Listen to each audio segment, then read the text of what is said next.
Mário Braga me faz, meu amigo, meu ex-estagiário, né? E eu sou muito feliz com o trabalho que vem desenvolvendo, agradeço, parabenizo muito essa escola que está sendo criada via Câmara Municipal é bastante importante. Então, a gente gostaria hoje de tentar passar para vocês um pouco do que é, uma ideia geral do que é essa nova lei de licitações, né? Ver quais são as perspectivas que esse novo marco regulatório traz às licitações e contratações públicas. Então, eu pretendo dar para vocês assim, uma ideia bastante geral, né? Nesse tempo que nós temos, assim, uma ideia do que tem, dos novos institutos que aparecem com essa nova lei. Né? Vamos tratar, então, primeiro, de uma maneira bastante genérica. Quem sabe um dia, depois que passar esse momento da nossa pandemia, dessa que nós estamos vivendo aqui no Brasil, a gente possa, talvez, pensar, né, em fazer um curso aí mais detalhado daí, especialmente para aqueles servidores que trabalham nas câmaras municipais, nas prefeituras municipais, não só de Matinhos, evidentemente, como de todo o litoral. Né? Agradeço não só as pessoas de Matinhos, mas também aqueles dos outros municípios do litoral, da minha querida Guaratuba, que eu trabalhei lá há tanto tempo, né?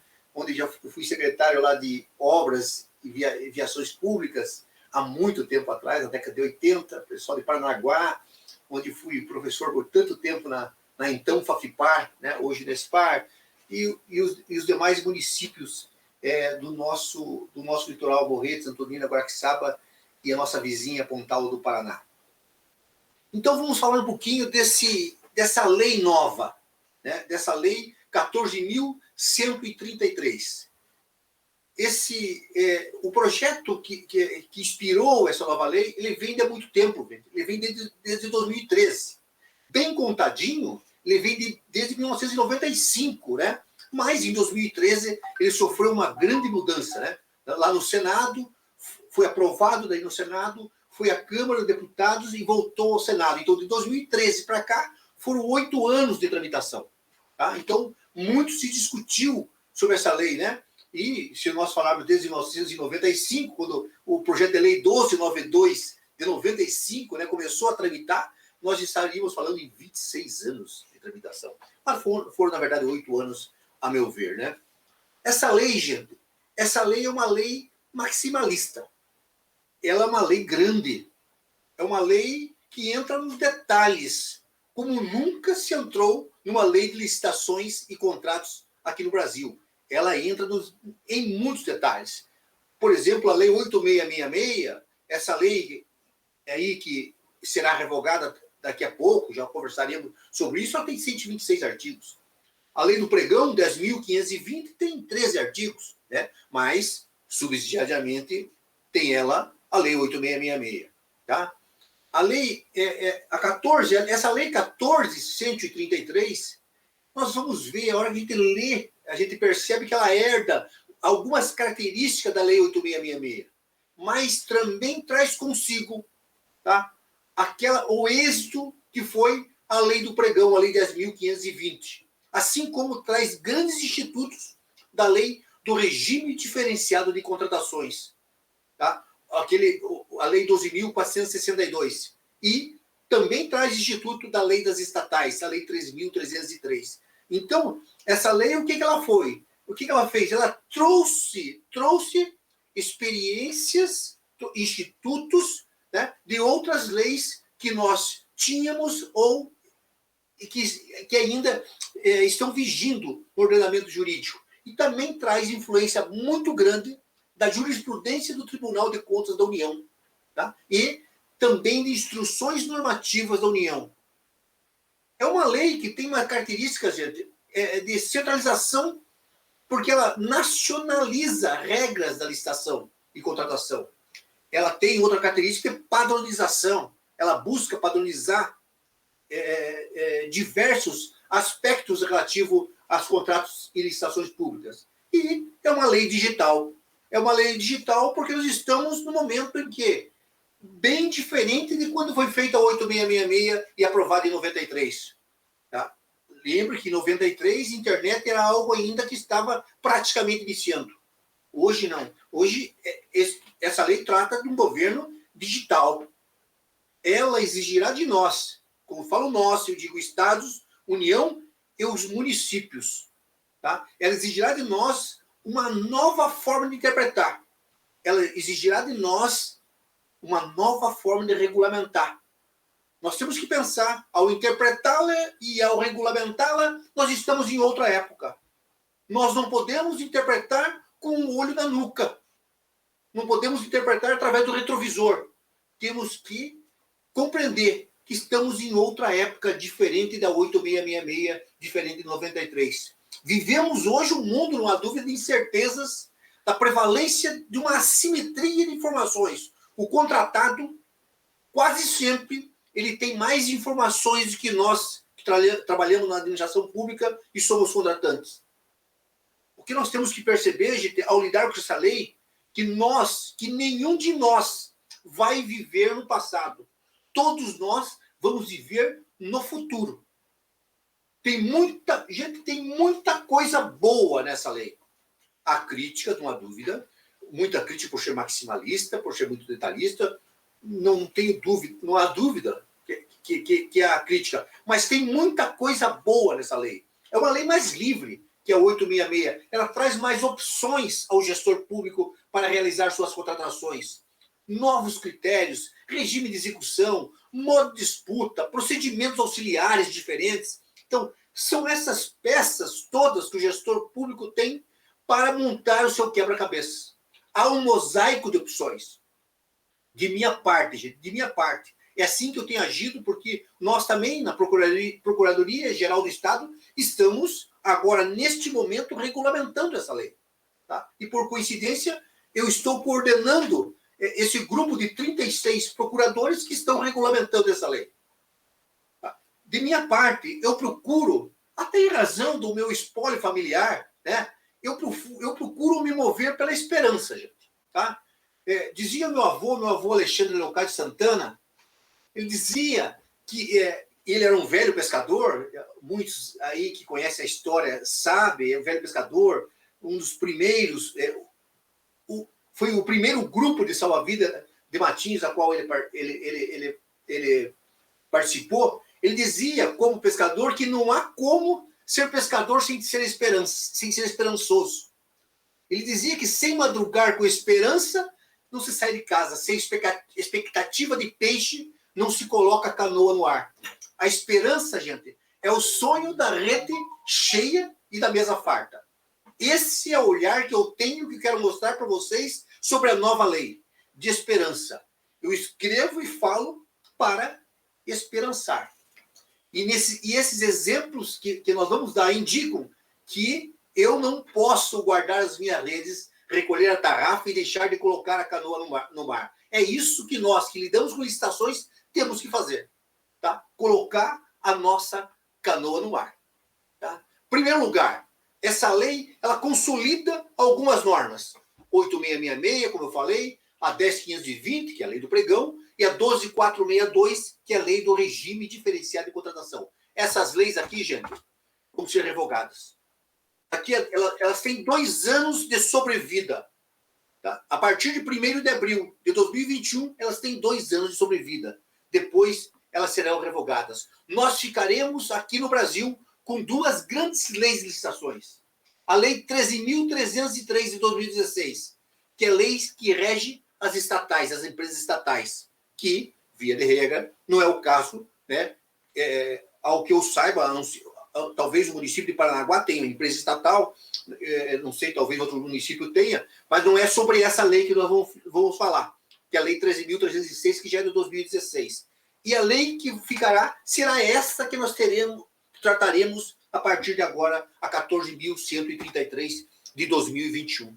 A sua vigência, tá? De cara, já foram revogados, gente. Dia 1º de abril, o artigo 89 e 108 da 8666 foram revogados, que falam sobre as sanções administrativas, os crimes e penas, né? E os procedimentos judiciais. Foi revogado, porque isso passou a fazer parte do Código Penal brasileiro, tá? E não da lei de licitações. Então, nós temos 2 anos, gente. 2 anos para nós implementarmos definitivamente a lei.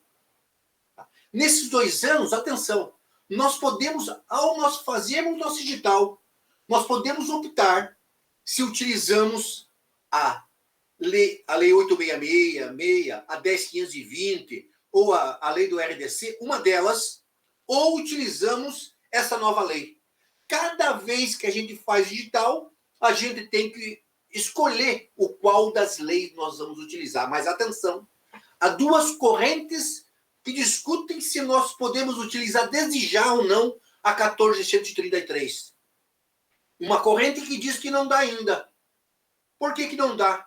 Porque diz que para que um contrato, para que ele seja eficaz um contrato, ele precisa estar num algo chamado Portal Nacional de Contratações Públicas.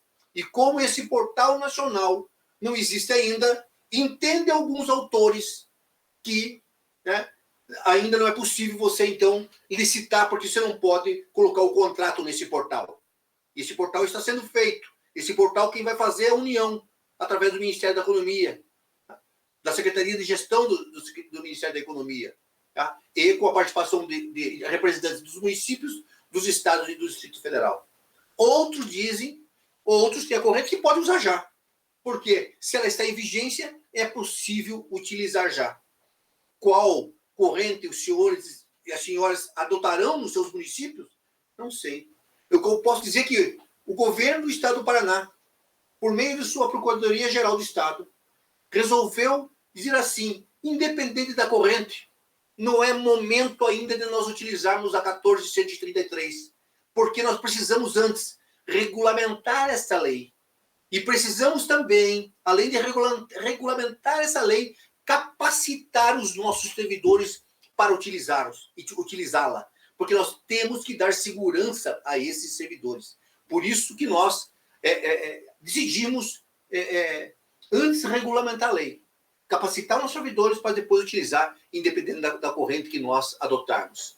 Se a administração optar, então, por essa lei, por essa lei, né, a 14.133, né, ela poderá fazê-la se você interpretar como a segunda corrente que eu falei, tá? Então, agora, se a administração optar por licitar por qualquer uma dessas leis anteriores, o contrato que veio dessa licitação, ele ainda será regido por essas leis anteriores, tá? Durante toda a sua vigência. Eu contratei pela 8.666 ou pela 10.520, a lei do pregão. Tá? Esse contrato continuará sendo cumprido por essas leis. Não precisa você, com a hora que começar a trabalhar com a nova lei, com a 14.133, os contratos que foram licitados anteriormente devam ser regidos pela 14.133. Não. Os contratos que foram contratados anteriormente continuarão tendo vigência com base, então, na lei anterior. Agora eu vou tratar com vocês alguns flashes. Tá? Algo que eu vejo que é importante que todos nós percebamos que alterou. Primeiro, a questão da microempresa e da empresa de pequeno porte.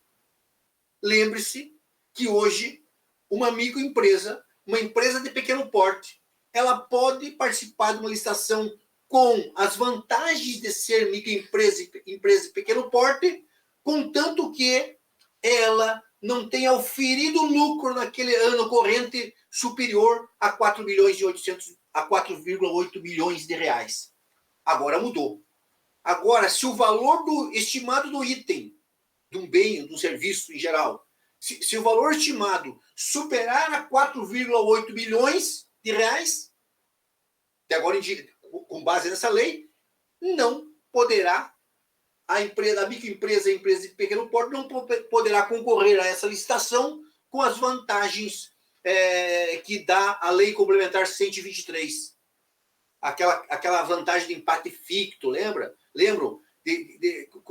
Quando você dá o valor 5% a mais, você pode suplantar aquele valor dar menor do que foi o primeiro lugar e você ficar com a adjudicatário da licitação, isso não pode mais em caso de que o valor estimado do item for superior a 4,8 milhões ou uma obra for superior a 4,8 milhões, um serviço de engenharia, né? Tá? Ou também, se essa microempresa e empresa de pequeno porte tiveram vários serviços já feitos ou vários bens vendidos e a soma deles ultrapassar a 4,8 milhões. Tá? Então, talvez um assunto que interesse muito a vocês, a questão dos agentes que desempenham as funções essenciais. Quais são as funções essenciais? Aquele que faz o planejamento, aquele que faz... aquele que fiscaliza o contrato, aquele gestor de contrato, exemplo para vocês, né? Eles deverão ser preferencialmente servidores efetivos ou empregados públicos do quadro permanente. Opa, aí, ao que me parece, houve uma valorização ao servidor público e ao empregado público, aquele que é concursado. Tá? Então, esses agentes que têm funções essenciais em licitações de contratos deverão ser preferencialmente. O que significa isso? Se alguém não for, tá? Se alguém não for, tá?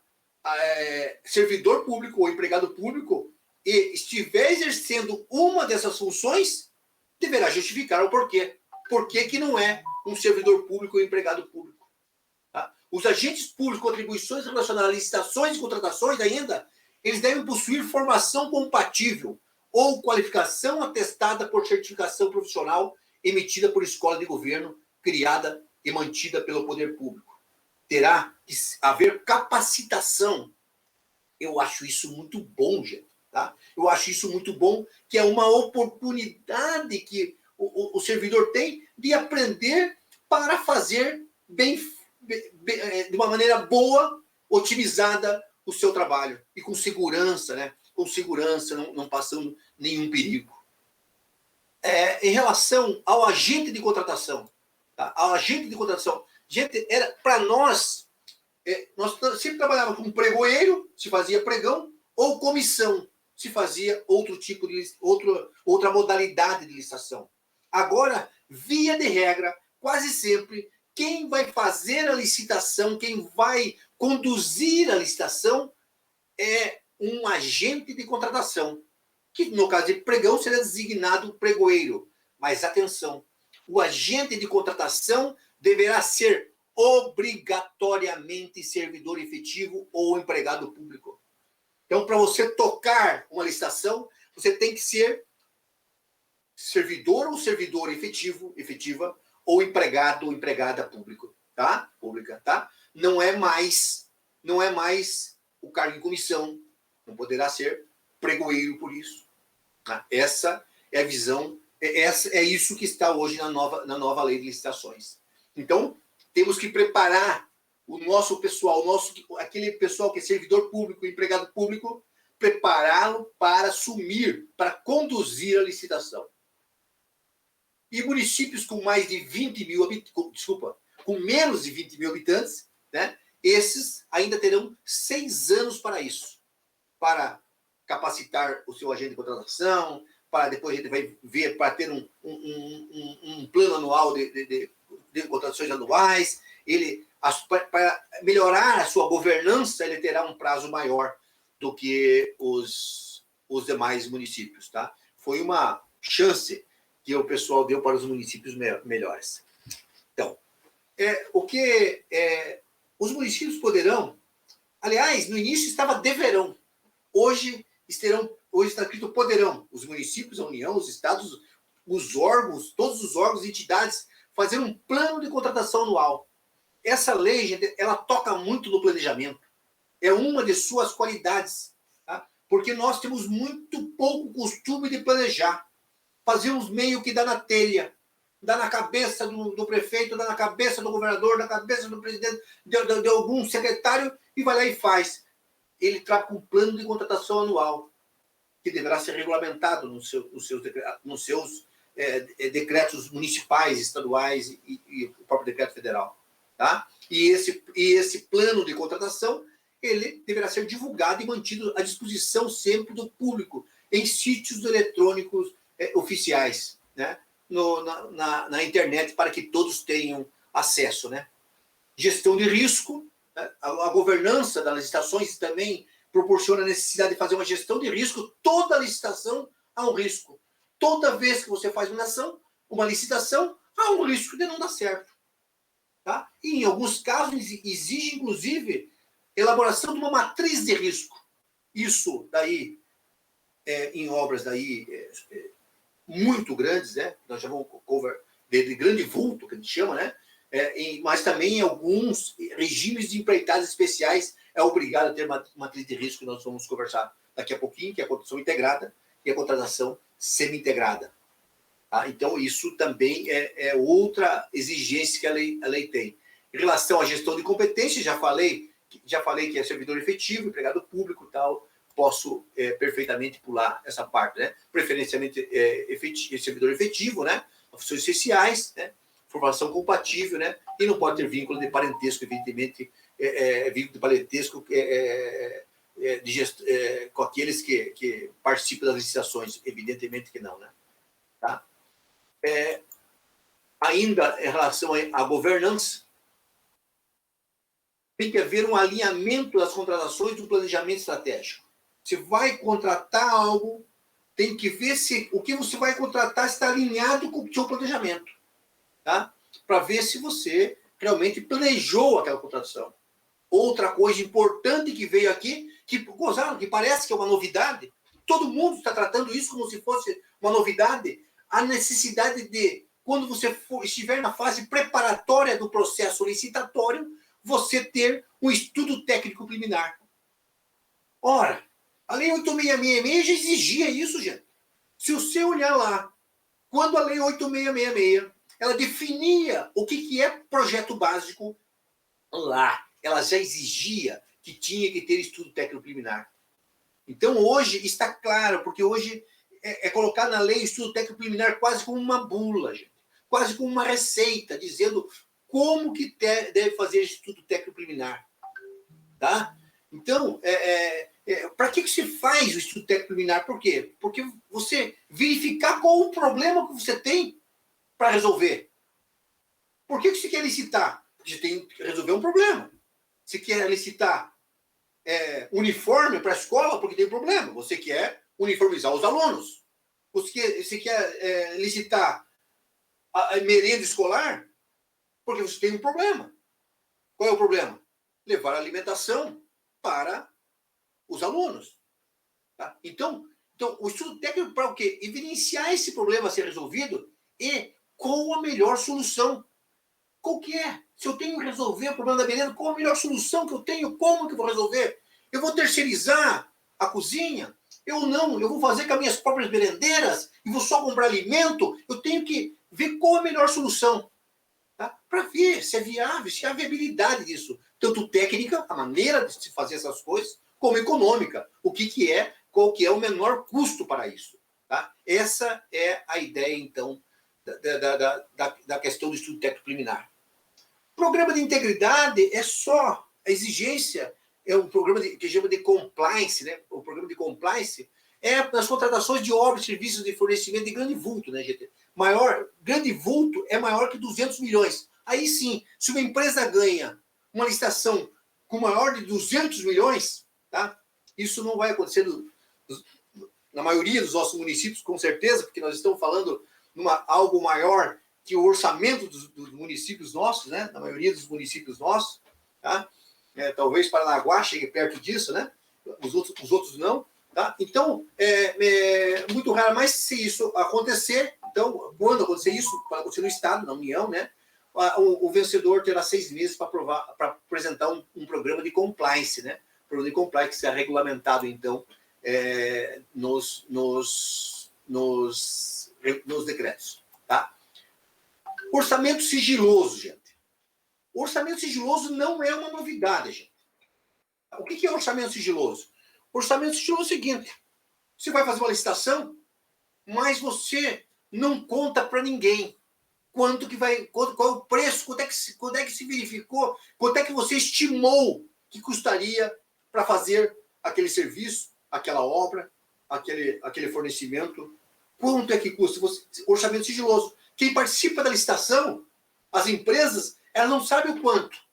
Então, se houver motivo relevante, é assim que diz, né? Devidamente justificado, o orçamento estimado ele pode ter um caráter sigiloso. Tá? Isso já veio lá da lei do RDC, na lei das estatais, né? Já herdou de lá.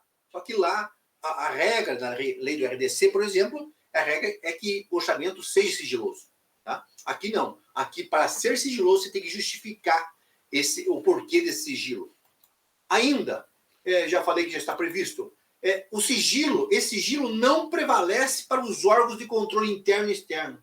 O controle interno, ele pode saber quanto é que é, tá? Para poder acompanhar. Então, não prevalece sobre esse. E, nas hipóteses de licitação em que for adotado o critério de maior desconto, logicamente, o orçamento não pode ser sigiloso.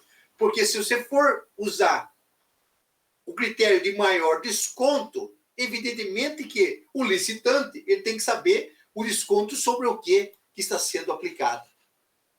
Em relação a obras e serviços de engenharia, tá? Para mim, até eu escrevi um artigo dizendo que obras e serviços de engenharia trouxe um mar de institutos, né? Um mar de institutos, trouxe muitos institutos interessantes, né? Primeiro lugar, regime de empreitada. Tá? A Lei 8666, gente, ela trazia 4 regimes de empreitada. Que são esses: empreitada por preço unitário, empreitada por preço global, empreitada integral e contratação por tarefa. São esses 4 regimes que tinha na 866. Só 4, não mais. Nesse regime, em todos eles, você tinha um projeto básico. Vocês têm que lembrar que projeto básico é um projeto completo. Projeto básico é um projeto completo. O executivo só vai depois detalhar uma coisa ou outra quando necessário. Tá? Então, o projeto básico é um projeto completo. Em todos os regimes, você tem um projeto básico e diz assim, para quem ganhou a licitação, executa igualzinho isso. Lógico, na empreitada por preço unitário, tá? Há uma pequena... Vou explicar exatamente o que é empreitada por preço unitário para vocês entenderem. Quem me conhece aí sabe que eu sou filho do Berto Bonato, né? Aí de Matinhos. E o meu pai, quando eu era criança e até minha adolescência, ele tinha um caminhãozinho. Um caminhão que fazia aterro. 5 metros cúbicos cabia no caminhão dele. Um dia eu fui com ele tratar um aterro. Né? Era contratar, a gente fala hoje, né? Mas ele dizia tratar. Fui tratar um aterro com ele. Né? Uma terraplanagem, que diz hoje, né? Mas fui. Ela lá na Avenida Maringá, lembro até hoje. Eu tinha lá meus 10 anos, mas nunca mais esqueci o diálogo que ele teve e sempre que eu vou falar o que é empreitada por preço unitário, eu conto esse diálogo. Ele chegou lá, aí o proprietário do terreno, do lote, tá? Era um pirizal, vocês sabem que ali era pirizal, tinha um pirizal ali, tá? Disse o seguinte, Bonato, quanto é que você cobra para fazer esse aterro? Meu pai respondeu, eu não sei. Eu sei que vão aproximadamente, aí esse número eu estou chutando, evidentemente não lembro o número, mas vou dar como exemplo. Aí eu sei que vão aproximadamente 100 viagens de terra. Mas não sei exatamente quanto. Pode ir 110, 120, um banhado, um pirizal, né? Tá? Ou pode ir 93, 95, 90. Puxa, se eu cobrar 100 viagens do senhor, meu pai dizia, tá? E eu tiver que derrubar 120 viagens aí, eu vou perder 20. E se eu tiver que derrubar 80, o senhor perde 20. Então é melhor o seguinte, o senhor coloca um apontador aí, cada viagem que eu derrubar aí, ele vai anotando e vai me dando um vale. Ao final, se eu derrubar 93 viagens, o senhor me paga 93. Se eu derrubar 115, o senhor me paga 115. Isso é empreitado por preço unitário, gente. Tá? Empreitado por preço unitário, você, na fase interna, você não consegue, não porque você errou, porque é impossível pelas características intrínsecas daquele objeto, você não consegue, gente, estabelecer esses quantitativos. Tá? Isso é empreitada em preço unitário. Aí, quando você faz uma empreitada em preço unitário, o que se diz? Você tem um projeto completo, diz assim, ó, tá aqui, ó, executa igualzinho. Só que, eu sei que alguns serviços terá mais, outro a menos. O que tiver a mais, eu pago a mais. O que tiver menos, eu pago a menos. Eu pago exatamente o que você fizer. Empreitada do preço unitário é isso. Mas empreitada do preço global, você tem um projeto completamente assim, ó, executa igualzinho. Tá? Eu sei que não vai dar diferença. Porque a hora que eu fiz o projeto, eu já sabia que não ia dar diferença. Então eu uso empreitada do preço global. Eu não preciso ter essa diferença. Empreitada integral, que estão vendo aí também, é aquela empreitada em que você diz para ele, ó, executa igualzinho e além de executar igualzinho, me instala equipamento, faça todas as montagens, todos os testes, faça tudo, capacite o pessoal que vai trabalhar aqui e me dê funcionando. É o que a gente chama de verdadeiro turnkey, girando a chave. E contratação por tarefa também. Você tem, só que é para coisa pequena. Para pequenos serviços, por exemplo. Você diz o seguinte, olha, executa igualzinho, pode ser com material ou sem material, né? Aquelas tarefinhas que é muito pouco usada. Às vezes é usado para calçadinha, para fazer uma calçadinha, coisa desse tipo, muito pouco usado no Brasil todo. Tá? Então, esses regimes todos partiram do projeto completo. Projeto básico é o projeto completo. Aí veio a lei do RDC e trouxe esse outro regime que estão vendo, contratação integrada. Na contratação integrada, você não parte de um projeto completo. Você parte de um anteprojeto. E quem ganha a licitação a partir desse anteprojeto, que não é completo, ele não é completo como o projeto básico. Então, você ganhou a licitação com esse anteprojeto, você tem que fazer o projeto, executar a obra e dar ela funcionando. Entende? O que significa isso, gente? Significa que é a grande chance de nós termos o quê?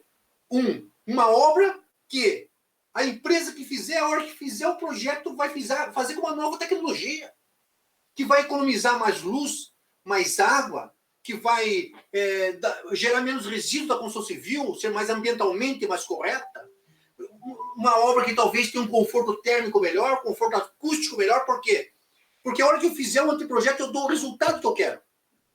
E a empresa que ganhar a licitação, ela tem que usar a metodologia que ela quiser. Porém, tem que atingir o resultado que eu pedi, no mínimo que eu pedi. Isso chama-se contratação integrada. Isso chama-se contratação integrada. Tá? Ainda, daí veio a lei das estatais. A lei das estatais trouxe um novo regime. Contratação semi-integrada. Então, a lei do RDC tem as 5 primeiras. A lei 866 tem as 4 primeiras. A lei do RDC tem as 5 primeiros regimes de empreitadas. E a lei das estatais tem os 6 primeiros, que eu tenho também semi-integrada. A semi-integrada também parte de um projeto básico. Só que você não diz executa igualzinho. Se está aqui o projeto básico, eu permito que você mude alguma coisa ao você fazer o executivo. Eu permito que você altere, contanto que você me dê alguma melhora. Melhor preço, ganhos ambientais, ganhos de economia. Né? É isso que você tem que demonstrar. Mas eu permito que você mexa. Então é isso. Tá? Então, esses 6 regimes aqui já existiam no ordenamento jurídico. Então, o que a nova lei fez? Ela trouxe os 6 regimes para dentro da nova lei. Tá? Ela trouxe 6. E trouxe um 7º regime, que é fornecimento e prestação de serviço associado. Esse regime, gente, não existe no ordenamento jurídico brasileiro. Até dia 1º de abril, não existia. Passou a existir a partir dessa nova lei. O que é? A empresa fornece, por exemplo, equipamento e se responsabiliza pela sua manutenção e operação durante 5 anos, podendo prorrogar até por mais 5. A empresa executa uma obra e, depois de executar uma obra, ela pode fazer o serviço de manutenção e operação e outros serviços agregados, tá? Por mais 5 anos e talvez depois ainda mais 5, completando 10 anos. Tá? Esse regime, que eu sou esperançoso nele, tá? Por quê? Porque quem fizer uma obra ou fornecer o equipamento, tá, com esse regime, logicamente vai ter que fazer uma obra boa ou fornecer equipamento bom para que a sua manutenção seja uma manutenção menos onerosa. E o que nós ganhamos com isso? Nós, a administração, ganhamos mais qualidade no equipamento, na obra e no que nos for fornecido. Tá? Então, essa é uma das grandes novidades, então, dessa lei, esse regime. Tá? Aí eu já expliquei cada um de vocês, eu só vou passando, já expliquei cada um desses regimes aí para vocês. Tá? A ideia é muito mais fácil você explicar do que ficar lendo, evidentemente. Tá? Bem, agora então, tecnologias. Tecnologias. Tá? Essa empresa, essa lei, eu falei que é uma lei digital, né, gente? É uma lei digital. E ela também faz isso. Ela orienta o administrador, tá, a adotar gradativamente tecnologias. Quem fizer obra, quem adquirir material, tem que pensar em tecnologia. Né? Processos que permitam a criação, utilização e atualização de modelos digitais de obras e serviços de engenharia. Para mim, gente, eu sei que provavelmente alguns dos senhores, principalmente aqueles que não são da área de engenharia, tá? Nunca talvez ouviu ainda falar em algo chamado Building Information Modeling. BIM. Esse ano ainda eu publiquei um livro sobre o BIM, o Building Information Modeling em obras públicas. Foi um livro que eu publiquei pela Com Treinamentos, tá? Onde eu tento explicar o que é esse BIM, e para mim, quem adotar o BIM, e eu já ouvi falar, alguém pelo Instagram já conversou comigo, alguém de Matins, engenheiro de Matins, me perdoe que eu não estou lembrado do nome dessa pessoa agora, me perdoe, tá? Ele me perdoe, né? Tá? Me falou que até eles estão visando isso, buscando usar o BIM. Por que o BIM faz? Lógico, um resumo, escrevi um livro sobre isso, não vou poder dar detalhes maiores, depois não interessa detalhes técnicos aqui desse momento. O que o BIM faz, gente? Quando você... Eu tinha um escritório lá em Matinhos, né? Eu tinha um escritório de engenharia. Como é que eu fazia meus projetos? Tá? Eu e o meu amigo arquiteto Maurício Piazetta. O que nós fazíamos? Nós desenhávamos um papel sulfurizê, papel fininho, né? Depois desenhávamos a lápis, né? Primeiro a lápis, depois colocávamos em cima um papel vegetal, passava por cima tal, e fazíamos o desenho. Eu e outros colegas engenheiros e arquitetos fazíamos isso, os mais antigos, evidentemente, né? É isso. O resultado final, o que era? Um desenho. O desenho, no nosso caso, de uma casa, né? Geralmente, ou de um comércio. Era o desenho de uma edificação que nós lidávamos. Tá? Depois, houve uma evolução. Veio o CAD, o AutoCAD, né, gente? Tá? 2D, depois 3D, tá? Que foi uma grande evolução. Porque ele fazia tudo aquilo que nós fazíamos no papel, ele fazia no computador. Qual era a vantagem? Era muito mais rápido, gente. Se você errava, era muito mais fácil corrigir. Era muito mais rápido. Tá? Você não tinha mais que passar giletinha onde você errava, que nós tínhamos que fazer isso. Então, não há nem dúvida que houve uma evolução muito grande. Mas o resultado do meu papel, da minha prancheta de madeira, e o resultado do projeto do computador era o mesmo. Qual era o resultado? Um desenho. Era um desenho. O BIM não é um desenho, gente. O BIM é mais que um desenho. O BIM é uma construção. Você consegue construir virtualmente a obra.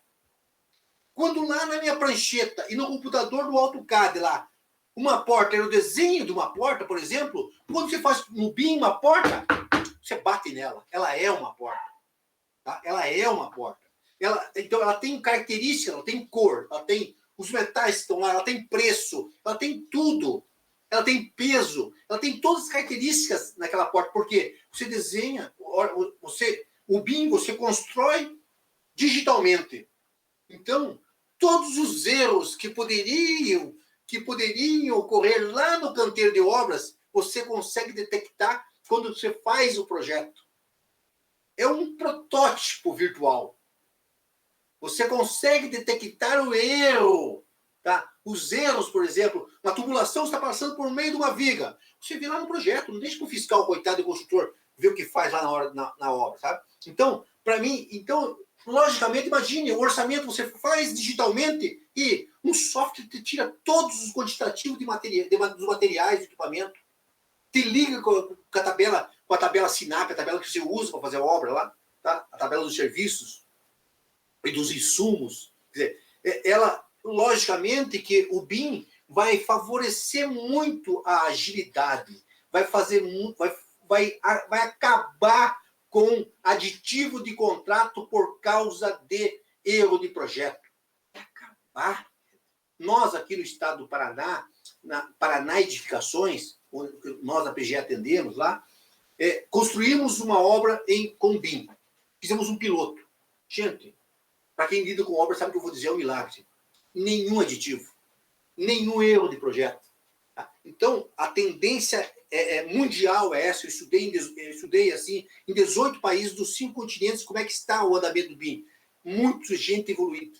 Tá? Aqui, na América do Sul, Chile, muito evoluído. O Brasil já está num caminho legal, já tem um plano estratégico nacional, já tem um plano estratégico de 3 estados, já tem plano estratégico, o Paraná, Rio de Janeiro e Minas Gerais. Quer dizer, nós agora estamos fazendo agora um novo decreto do BIM aqui no estado do Paraná, então há uma grande... Eu recebi essa notícia que o Matinhos está buscando, então, o BIM. Eu fico muito satisfeito, e lembrar para vocês que a lei diz no artigo 19, parágrafo 3º, que preferencialmente tem que adotar o BIM. Se você não adotar o BIM, logicamente você tem que justificar. Tá? Beleza? Então, continuando ainda, então, em relação ainda à obra e serviço de engenharia, para agora haverá uma preferência, então, para o licenciamento ambiental para a obra pública, né? Os órgãos do SISNAMA, né, do Sistema Nacional de Meio Ambiente, terão que dar mais agilidade, porque demora o licenciamento, a reclamação é essa, pelo jeito, e a lei diz que tem que dar a agilidade a isso. Tá? E também a questão da disposição ambiental dos resíduos. Né? Mas já tem a lei de resíduos sólidos, já trazia isso, mas houve um reforço da lei a respeito disso. Né? Nós aqui temos um decreto, aqui no estado do Paraná, a respeito disso, e ele é bem cumprido. A acessibilidade também, não se faz hoje mais uma ART ou RRT sem se comprometer com a acessibilidade, felizmente, né? Temos que nos preocupar com isso, né? Fiquei muito feliz quando vi agora aí a tradução em Libra, né? Essa preocupação também, essa democratização é muito importante. Está de parabéns aí à Câmara Municipal por ter trazido isso. Para mim foi uma bela surpresa ao ver isso, né? Outra grande novidade, não. Né? Novidade para alguns, porque isso já existia na lei do RDC. É a possibilidade do sistema de registro de preços para obras padronizadas. Quer dizer, você registrar preço, usar o registro de preço para obras que são iguais, você vai fazer em vários lugares. Para serviços de engenharia também. A lei trouxe essa possibilidade. Nós, aqui no estado do Paraná, já entendimos que isso era possível e construímos no estado do Paraná 441 quadras poliesportivas com registro de preço. Inclusive, aí em Matinhos, tem quadra feito com esse registro de preço, que é no meu colégio que eu dei aula lá, colégio do Sertãozinho, colégio estadual do Sertãozinho, né? Ali na Avenida de Curitiba, teve uma quadra poliesportiva que foi feita pelo registro de preço já, isso em 2009, acredito, 2009 por aí, 2010, aproximadamente isso, tá? Então, nós, no estado do Paraná, já entendimos isso. E agora, felizmente, está na lei e há essa possibilidade. Nós aqui, registro de preço, também não fazemos para serviço de engenharia. Por exemplo, nós não contratamos para cada escola uma empresa para fazer reforma, reparos. Tá? Nós fazemos o registro de preço para fazer reparo em todas as escolas, que ganha muito, economiza-se muito, porque é um ganho de escala. Né? Um ganho de escala.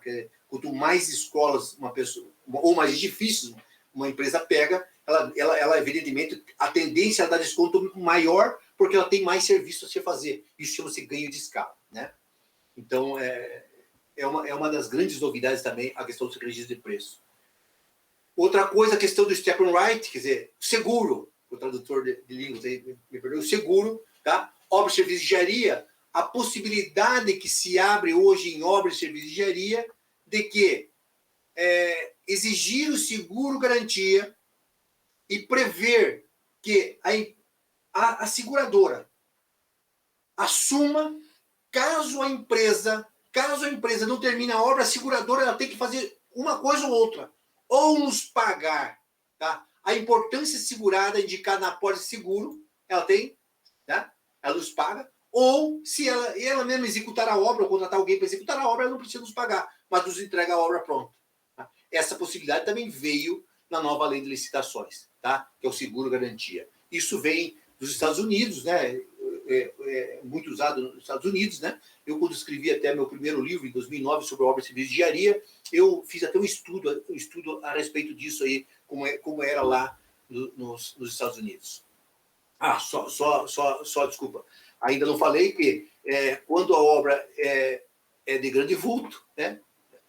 o seguro pode ser até de 30%. Mas, convenhamos, obra de grande vulto, a não ser na União e nos estados, senão é muito difícil no município, pelo menos os municípios de médio e pequeno porte.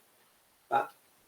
Outra coisa que surge na nova lei é o PMI, Procedimento de Manifestação de Interesse. A administração poderá solicitar à iniciativa privada procedimento aberto de manifestação de interesse a ser iniciado com publicação digital do fichamento. O que é? O município, por exemplo, ou o Estado, ou a União, ela quer que alguém faça estudos de investigação, levantamento ou projeto para solução de alguma coisa. Ela chama o público, quem quer fazer esse projeto? Quem quiser fazer esse projeto, ele se habilita para fazer, tá? Se habilita para fazer, mas não tem garantia. Por quê? Ele entrega a solução e a administração pública diz assim, putz, a solução é legal, mas no momento não vou licitar. Não vou contratar isso. Tá? Então, ela não será paga, então, por isso. Ela só será paga se for licitado e alguém ganhando a licitação, esse alguém é que pagará quem fez o estudo. Isso já existe em PPP, a parceria público-privada. Agora veio para nossas licitações. Inclusive, isso pode ser feito exclusivamente para startups. Tá? E quem é autor do projeto, ele pode participar da licitação ou não, vai depender do edital, o que disser o edital sobre isso. Os contratos continuados, atenção, gente, pessoal da licitação, pessoal da gestão aí, olha que coisa interessante. Lembra que nós tínhamos serviços continuados? Temos na 8666, agora vão ter também fornecimentos contínuos ou continuados. Tá? Então, esses contratos de fornecimentos continuados, eles podem ter vigência inicial de 5 anos, mas podendo ser prorrogado, tá, até 10 anos, gente. Tendo serviço com fornecimento. Aquela coisa... Sabe, o que é fornecimento continuado? Aquilo que se compra todo ano. Tá? Todo ano te fornece alimentação para merenda. Tá? É um fornecimento continuado. Tá? Continuado. Então, é isso que havia uma discussão doutrinária bastante grande, se podia ou não podia, né? Tinha alguns acordos do TCU que davam a entender na possibilidade, outros já não. Tá? Hoje, com a Lei 14.133, essa novidade interessante. Você a administração poderá, então, contratar serviços continuados, tal qual fazia com... fornecimento tal qual já fazia com serviço. Tá? Então, essa, para mim, é uma novidade também bastante interessante e bastante prática para a administração. A vigência máxima, isso a gente aprendeu, quem estudou na direito aprendeu que, olha, contrato administrativo, não existe contrato administrativo por prazo indeterminado. Os contratos administrativos todos são por prazo determinado, isso aprendemos. Tá? A lei trouxe o seguinte, a administração poderá estabelecer vigência por prazo indeterminado, gente, nos contratos que seja usuária de serviço público oferecido em regime de monopólio, desde comprovada caso de exercício financeiro, existência de crédito testamentário vinculados à contratação. Por exemplo, contrato com a Copel, tá? Monopólio, serviço público, não precisa, esse serviço aí pode ser por prazo indeterminado, não precisa ser ano por prazo indeterminado. Pode, só ela vai fornecer mesmo, tá? Água, contrato com a Sanepar, água. Isso é muito interessante. Aqui, aliás, aqui no nível do Estado do Paraná, nós aqui, a PGE já tem um parecer e uma orientação administrativa defendendo isso e usando isso. Nós já usamos isso mesmo antes da lei, porque nós já interpretávamos como esses serviços são por prazo indeterminado. Por coincidência, fui eu que fui autor desse parecer e eu que dei eu que fiz essa orientação administrativa para a senhora Procuradora-Geral firmar, por uma coincidência. Outra coisa, a contratação, contrato de escopo. Então, na contratação, primeiro certo, o que é contrato por escopo? Contrato por escopo é aquele contrato que você quer a coisa. Por exemplo, eu contrato que alguém me forneça alguma coisa. Eu quero essa coisa. Então, esse contrato é por escopo. Fornecer um produto qualquer. Eu quero que alguém faça um projeto para mim. Eu quero o projeto pronto. Então, esse contrato é por escopo. Eu quero que alguém faça uma obra para mim. Eu quero a obra pronta. Então, é por escopo. O que é o contrato de escopo? É o contínuo. Serviço de vigilância. Serviço de limpeza. Isso é um contrato contínuo. Esses não são por escopo. Certo? Então, o que a lei diz? Que na contratação que prevê a conclusão de escopo pré-definido, o prazo de vigência será automaticamente prorrogado quando seu projeto não for concluído no período firmado o contrato. Vou dar exemplo de uma obra que fica bem fácil para vocês entenderem. Eu tenho uma obra e digo assim, ó, essa obra deverá ser executada em 1 ano. 1 ano, por exemplo. Tá? Esse é o prazo de execução. A vigência desse contrato é maior que o prazo de execução. É sempre dias maiores. Aqui nós trabalhamos com 180 dias. Vocês aí, nos seus municípios, eu não sei. Tá? Então, ela tem 1 ano. O prazo de execução. Vamos supor que a empresa não terminou 1 ano. A vigência ainda está ocorrendo. Ela está vigindo o contrato. Tem contrato ainda. Tá? Se ele não for terminar no final da vigência, ele fica automaticamente prorrogado. Daí você vai dizer, pô, que moleza para a empresa, meu. Moleza não. Porque se ela não terminou de 1 ano, é porque ela não terminou dentro do prazo de execução. Significa o quê? Que ela será penalizada por mora contratual. Ela será penalizada por dias de atraso. Cada dia de atraso ele vai pagar X% do valor do contrato. No nosso caso aqui é 0,3%. Tá? Então é isso, quer dizer, é a vigência do contrato que é prorrogado, não é o prazo de execução que é prorrogado. Tá? Automaticamente. Então, por que isso é importante, gente? Porque era duro, o contrato estava vigente, aí ele não terminava a obra, mas ele precisava terminar a obra. O que acontecia? Ele não, se tivesse vencido o contrato, ele não podia continuar. Por quê? Ele estava sem contrato. Então ele não podia continuar aquela obra. Certo? Assim não. Assim ele nunca fica sem contrato. Logicamente, cabe ao fiscal diz assim, opa, esse cara não vai terminar muito. Não vai terminar nunca a obra. Aí tudo bem. Aí parte uma rescisão contratual. Isso é outra coisa. Perfeito? Ainda, gente. Modalidades de licitação. O que tem de novo em termos de modalidade de licitação nessa nova lei? O que nós temos hoje na Lei 8666, na Lei 10.520, na Lei da RDC? Nós temos o pregão, que é o mais usado, nós sabemos todos hoje, o mais usado, porque a maioria dos serviços e dos bens são comuns, pregão. Nós temos ainda a concorrência, que é usado, então, aonde não cabe o pregão, quando o serviço não é comum, quando é uma obra, a obra tem que ser feita concorrência, né? Nós temos ainda o concurso, utilizado para projetos, geralmente, o leilão, o convite e a tomada de preço. E ainda temos o regime diferenciado de contratação. O que nós temos hoje no nosso ordenamento jurídico é isso, gente. Tá? Isso que nós temos. Leilão, concurso, tomada de preço, pregão, RDC, concorrência e convite. Isso que nós temos. O que vai acontecer com a nova lei? Gente, convite cai fora. Adeus, convite. Graças a Deus. Eu acho ótimo. Convite acabou fora. Tomada de preço. Tomada de preços cai fora também. Não vai estar na nova lei, gente. Vocês não vão encontrar. RDC também não vão encontrar na nova lei. Tá?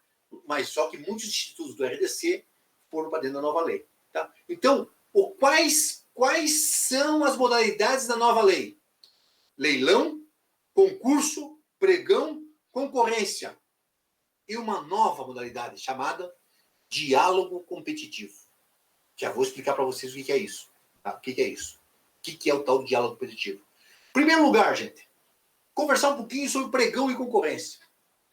Pregão e concorrência aconteceu uma coisa muito interessante. Muito interessante.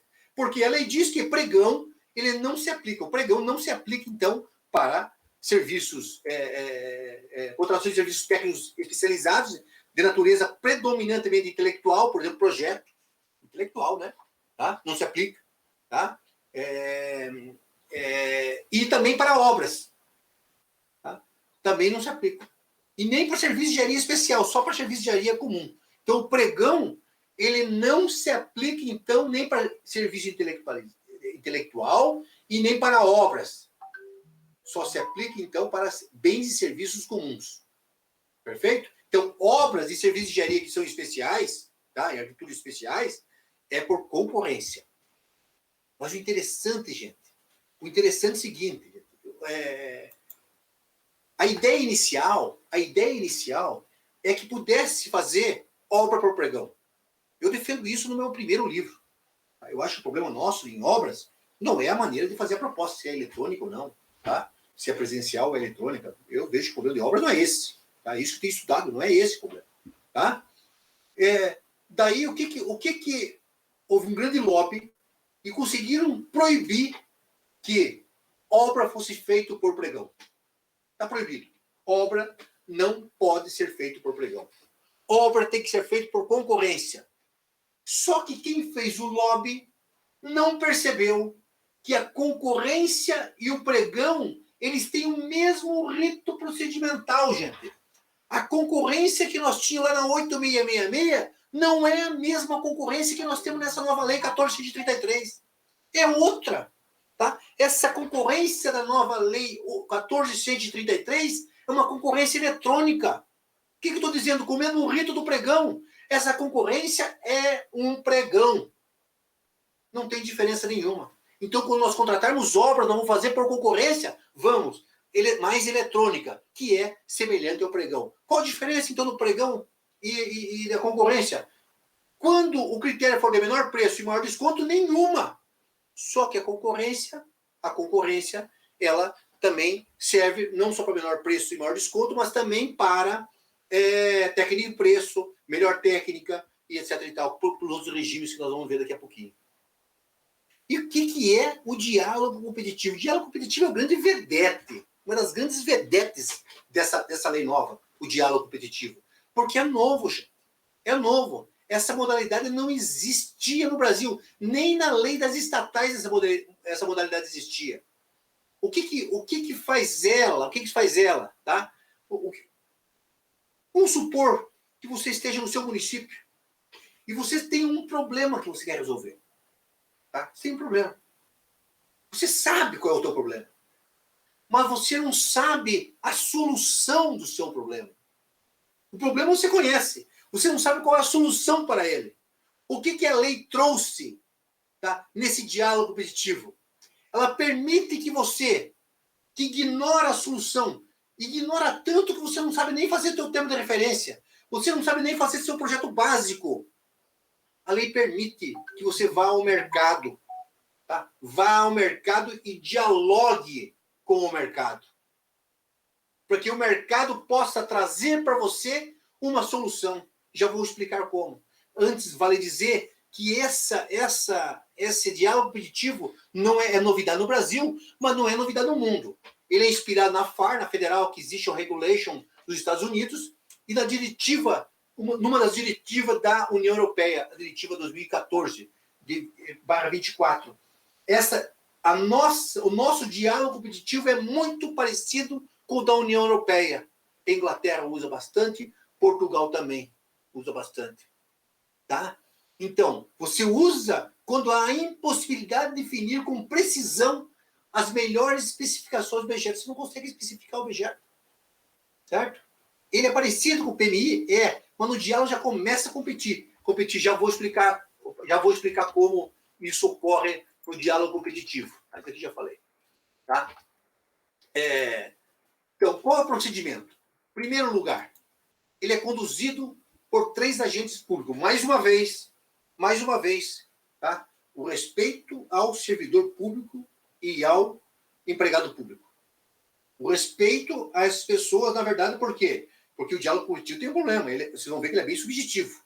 Precisa muito honestidade. Tá? Porque a subjetividade é muito grande. Tá? Então, o procedimento deve ser, diz a lei, conduzido por 3 agentes públicos. Tá? Pode ser contratar profissional para assessorar tecnicamente esses agentes públicos, mas a comissão deverá ser conduzida por 3 agentes públicos. Tá? Isso é fundamental. Então, há uma necessidade de haver uma seleção prévia dos candidatos que irão participar do certame. Com quem a administração vai dialogar? Né? Quem é que vai dialogar com a administração? Então, a administração vai estabelecer alguns critérios para selecionar. Tá? Para ver quem é que tem condições de dialogar, quem é que tem condições de trazer alguma solução para a administração. Depois que é feita essa seleção, aí que começa o diálogo. Começa a dialogar um por um. Vamos supor que 10 empresas foram qualificadas para dialogar. Tá? a gente começa a dialogar uma por uma, separadamente, tá? E pode dividir isso em fases. Diálogo com as 10 primeiras e diz assim, ó, essas duas não adianta que não vão chegar na solução nunca. Afasta essas duas. Só fica 8. Pode dividir em fase, inclusive. Beleza? E você vai dialogando, dialogando, até chegar a uma solução. Tá? Até chegar a uma solução. Depois que chega a uma solução, ou mais de uma solução, aí que se inicia uma fase de julgamento das propostas. Tá? Das propostas. Aí sim, aí você já tem o projeto básico, o termo de referência, aí se pode julgar a proposta. Perfeito? E podemos sempre dialogar, pedir esclarecimento, tal. Então, o diálogo competitivo é isso, gente. Tá? É isso. Então, você escolhe uma solução, várias soluções, dá 60 dias para as empresas trazer a proposta para executar aquilo. Aquela que tiver sua melhor proposta, a melhor proposta pode ser melhor técnica de preço, melhor preço, tá? Aí vai depender do objeto, evidentemente, que está sendo, que se quer contratar. Né? A partir disso é que se escolhe o vencedor da licitação. Tá? Aí, logicamente, isso está sendo regulamentado. Aqui no estado do Paraná, essa parte do regulamento eu já andei estudando, trabalhando e fazendo, na verdade, a primeira minuta, que está em discussão, então, como eu falei, estará em discussão entre os 36 procuradores que estão fazendo isso. Tá? Então, logicamente, quem é que participa dessa última fase? Só aqueles que participaram da licitação. Tá? Não é quem não participou da licitação, não participa da próxima fase. Outra novidade, tá? É para aqueles que fazem concorrência, porque o pregão já é assim. Porque como é concorrência? Primeira habilitação, habilita todos os candidatos, né? Traz documento de habilitação, né? Capacidade técnica, profissional, operacional, qualificação econômica e financeira, todas aquelas coisas. Traz tudo, né? Habilita para depois abrir as propostas. Essa é a regra da 8666. Não da 10.520 do pregão, mas da 8666 essa é a regra. Agora não. Todas as licitações a regra é inverter. Primeiro você abre as propostas para depois a habilitação daquele que deu a melhor proposta só. Certo? Na primeira, quando eu faço a primeira habilitação, vamos supor que é 10 concorrendo. Se um começar a impugnar a proposta do outro, a habilitação do outro, puxa, nós podemos ter uma habilitação enorme, uma combinação de 10, 2 a 2, né? 10 fatorial sobre 2 fatorial vezes 8 fatorial. Lembrei, tá? Um número enorme, né, possível. Assim não, abre primeiras propostas, quem ganhou? A empresa A. Abre a habilitação só dela. Se alguém quiser ir contra algum documento, é só sobre aquela. Perfeito? Isso, então, o padrão é esse. O padrão, então, é a habilitação após o julgamento da proposta. Mas pode, em algum caso, se justificar, tá? Você fazer igual era na 8666. Só que daí você vai ter que justificar isso, tá? Vai ter que justificar e vai responder por isso daí.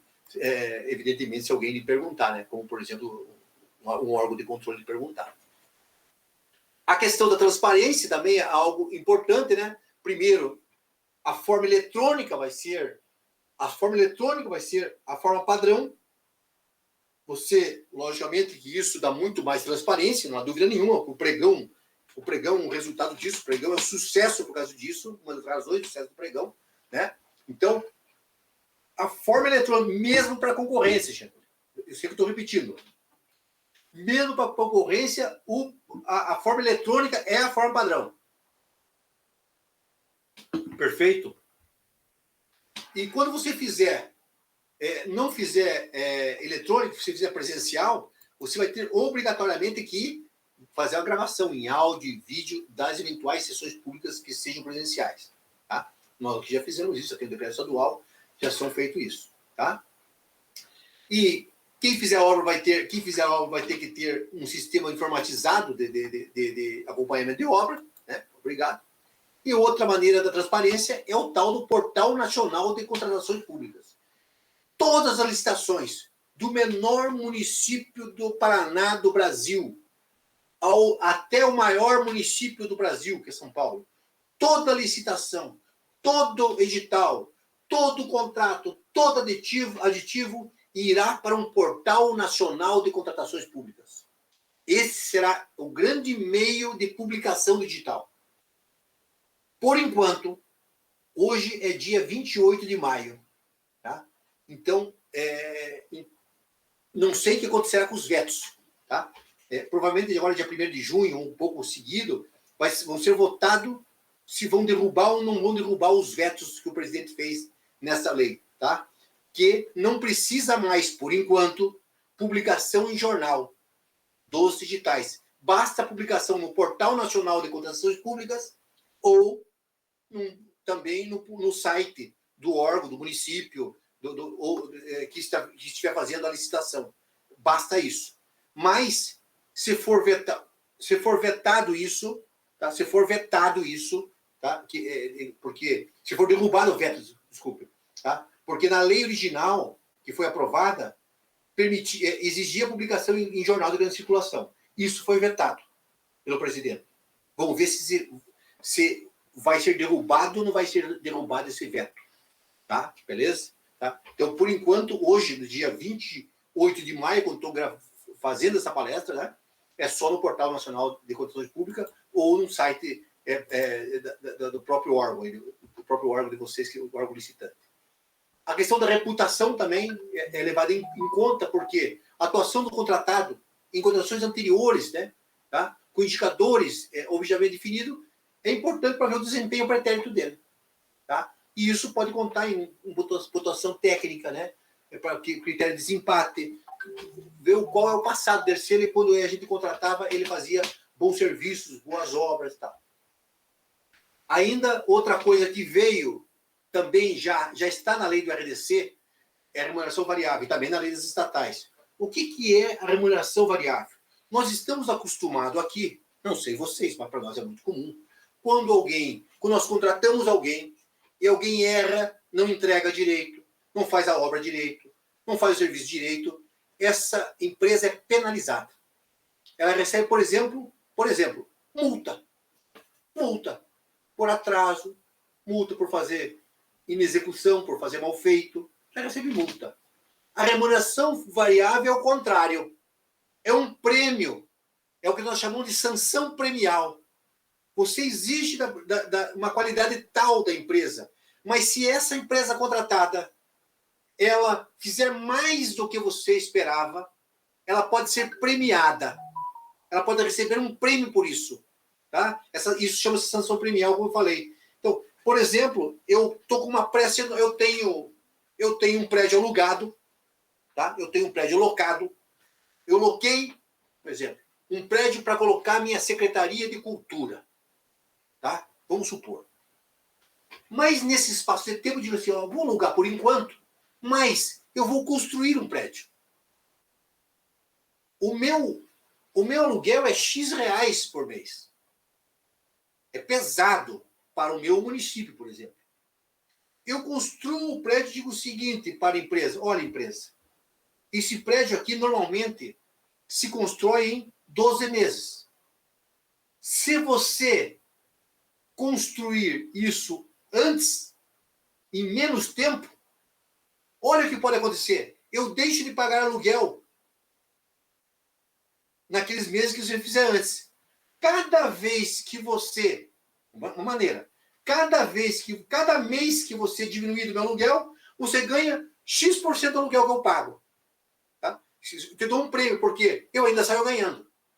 Por 2 motivos. Um primeiro motivo, eu deixo de pagar o valor total do aluguel. 2, eu vou estar num prédio novo, mais adequado ao projeto que eu pensei, de uma maneira mais rápida. Né? Isso é uma das coisas. Lógico que essa premiação pode ser por questão ambiental. Por exemplo, você reduzir a produção de resíduos da construção civil.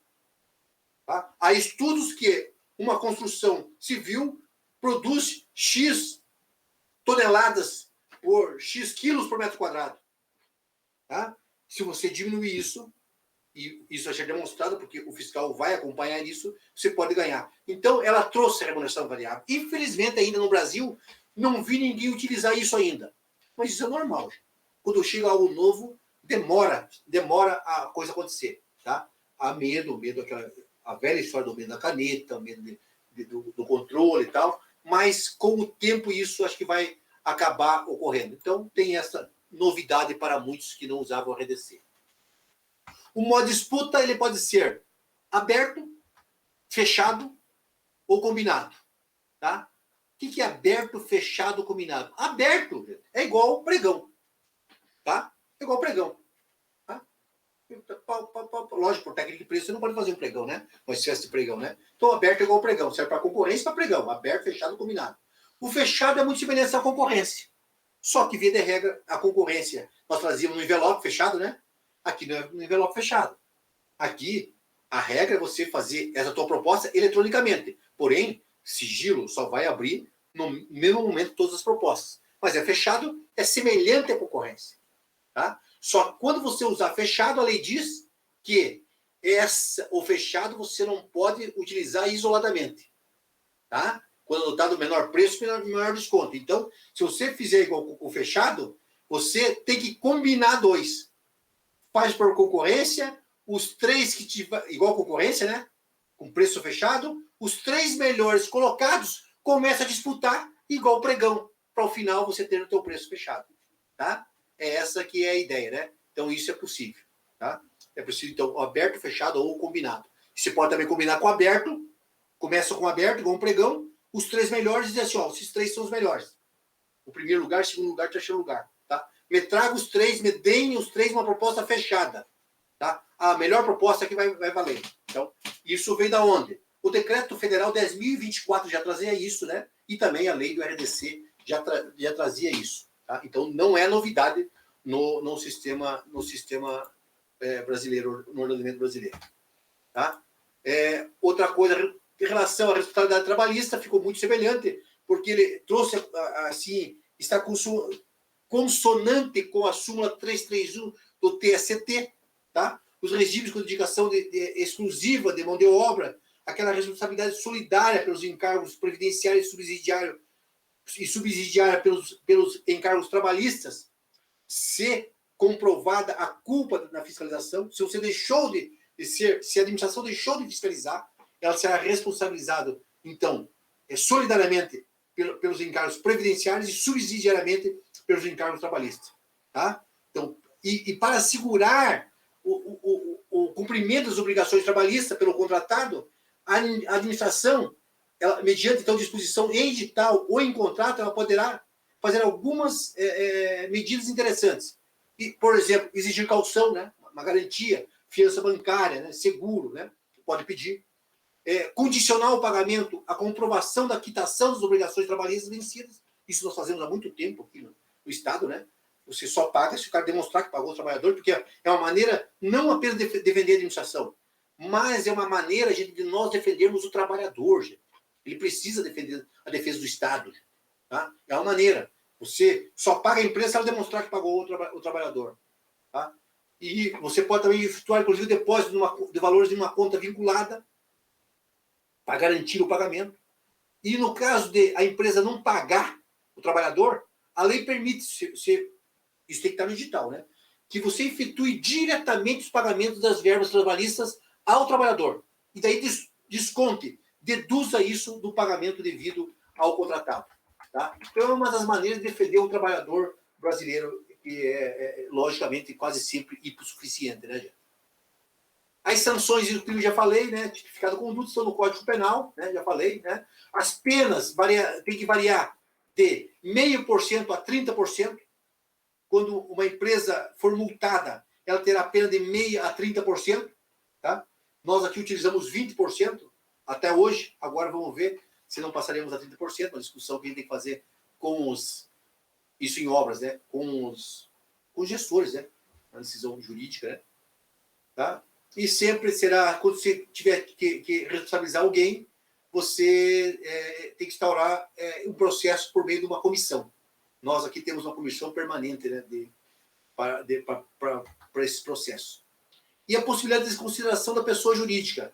O que é isso? Você tem a pessoa jurídica, ela que é multada. Mas se o sócio, por exemplo, ele cometer irregularidades, ilegalidades, tá, com má fé, para se beneficiar a partir da pessoa jurídica, porque a pessoa jurídica é uma, a pessoa física é outra, você pode desconsiderar a pessoa jurídica e ir atrás da pessoa física, dos bens dela, inclusive.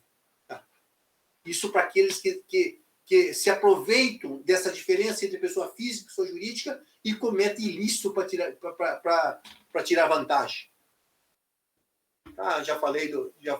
Outra coisa, ou você pode reabilitar quem cometeu equívoco, você pode ter no teu regulamento uma possibilidade dessa empresa que cometeu erro, irregularidade, foi penalizada, ela se reabilitar para poder participar de outras licitações. Logicamente, ela terá que provar uma porção de coisa, né? De coisas.